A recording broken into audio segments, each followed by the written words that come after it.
quand vous prenez conscience de votre identité en tant qu'enfant de Dieu, il y aura un aspect auquel vous serez confronté et c'est le plus grand aspect que le diable utilise pour pouvoir rendre la vie difficile aux chrétiens et aux enfants de Dieu. Vous devez savoir que quand vous prenez conscience de votre identité en tant qu'un vrai fils, en tant qu'une vraie fille de Dieu, l'aspect auquel vous serez confronté et que le diable va plus utiliser pour pouvoir rendre la vie difficile, c'est quoi? C'est l'obéissance. C'est l'obéissance. Il faut savoir que vous serez confronté à l'obéissance, à une vie d'obéissance. Et c'est un aspect que le diable va utiliser pour pouvoir vous éloigner coûte que coûte de Dieu. Tout simplement parce que lorsque tu prends conscience de ton identité en Christ, tu as l'obligation de vivre une vie d'obéissance. Tu as l'obligation d'obéir à la parole de Dieu. Mais ce qui va se passer est que tu vas voir que dans ton quotidien, chaque jour, il y aura des tentations qui vont venir. Le diable va essayer de pencher ton cœur vers ce qui peut t'éloigner de Dieu. Tu vas te voir en proie à beaucoup de tentations. Tu vas te voir peut-être, ton cœur va commencer par se pencher pour pouvoir aller forniquer, pour pouvoir aller rentrer dans l'adultère. Tu as peut-être déjà ta femme. Ton cœur va commencer par se pencher pour pouvoir aller chercher encore une autre femme au dehors. Ton cœur va commencer par se pencher vers la masturbation. Ton cœur va commencer par se pencher vers le vol. La chose ne t'appartient pas. Mais tu vas commencer par voir que ton cœur est tenté de prendre la chose. Or, ça ne t'appartient pas. Et la voix va te dire, prends la chose. Or, ça ne t'appartient pas. Mais parce que tu es un enfant de Dieu, parce que tu es chrétien, tu dois obéir à la parole de Dieu. Parce qu'il est interdit de voler, il est interdit de se masturber à la longue, d'une manière excessive. Il est interdit de forniquer, il est interdit d'être dans l'adultère.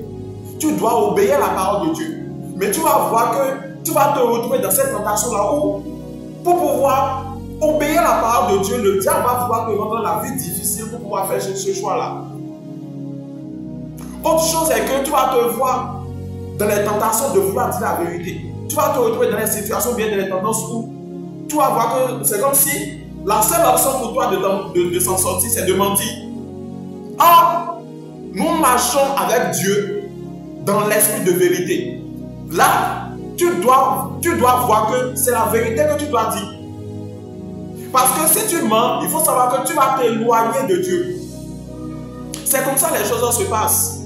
Donc, vous devez appliquer, quand vous prenez conscience de votre identité en Christ, il faudrait que vous appliquiez votre cœur à être éveillé sur les tentations. Vous devez appliquer votre esprit à avoir une vie d'obéissance.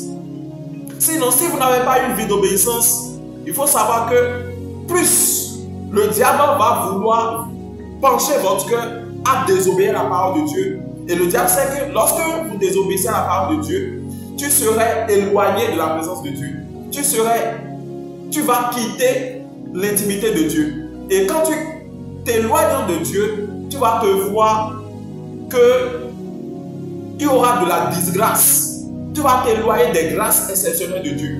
Mais le diable sait que lorsque tu obéis à la voix de Dieu, tu obéis à la parole de Dieu chaque jour, tu vas devenir plus intime avec Dieu, tu vas renforcer ta présence en Dieu, et là tu bénéficies de l'abondance des richesses de Dieu. Et ça, vous devez veiller à cela.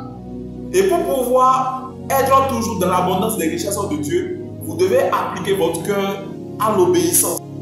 Est-ce que vous voyez? Tu dois appliquer ton cœur à obéir à la parole de Dieu. La parole de Dieu nous dit, par exemple, de pardonner. Mais parfois, les gens te font mal ou bien quelqu'un te blesse. Et ça dit, tu te dis, oh, tu as envie de réagir. Tu as envie de réagir. Mais parce que la parole de Dieu a dit de pardonner, tu dois pardonner. Mais le diable va tout faire pour que tu puisses réagir, pour que tu puisses rester en fait du fait de ne pas être indulgent envers la personne. Il faudrait que vous appliquiez votre cœur à obéir à Dieu. Lorsque vous obéissez à Dieu, les écrits célestes seront toujours ouverts sur votre vie. Vous allez voir, il y aura toujours des portes de bénédiction qui s'ouvriront devant vous. Mais lorsque vous allez vous éloigner de l'obéissance de la parole de Dieu, vous allez attirer de la disgrâce en venant sur vous. Tu préfères la grâce des hommes ou bien la disgrâce du ciel. Parce que lorsque tu attire sur toi la disgrâce et tu vois que c'est la grâce des hommes qui va te suivre, un jour va venir où la grâce des hommes va te lâcher. Ou seule la grâce du ciel, ou seule la grâce de Dieu peut te sauver. Alors, si vous êtes tombé sur cette vidéo, s'il y a une chose que vous voyez que c'est la meilleure chose à faire, c'est le bien que vous devez faire, mais vous faites le contraire, il faudrait que vous revoyiez votre décision à partir d'aujourd'hui. Appliquez votre cœur au bien. Appliquez votre cœur à l'obéissance. Appliquez votre cœur à obéir, même si c'est dur, même si c'est difficile. C'est le diable qui rend les choses difficiles. Mais vous devez appliquer votre cœur à obéir. C'est très important. Alors, fais cette prière avec moi. Ô Saint-Dieu, accorde-moi la force d'obéir à ta parole, peu importe ce qui se passe, même si cela est dur. Et si soit-il au nom de Jésus-Christ. Amen. Alors, si vous êtes nouveau, bienvenue sur la chaîne, n'oubliez pas de vous abonner, de liker, de partager cette vidéo pour pouvoir bénir une frère, pour pouvoir bénir une soeur. Chaque jour, nous sommes sur ce compte pour pouvoir nous édifier. Que Dieu vous bénisse. Il faut savoir que il est écrit dans 1 Samuel 15 au verset 22 que l'Éternel prend plus plaisir à l'obéissance qu'au sacrifice. L'Éternel prend plus plaisir à l'obéissance de sa parole que la graisse des béliers. C'est très important. Que Dieu vous bénisse et à la prochaine.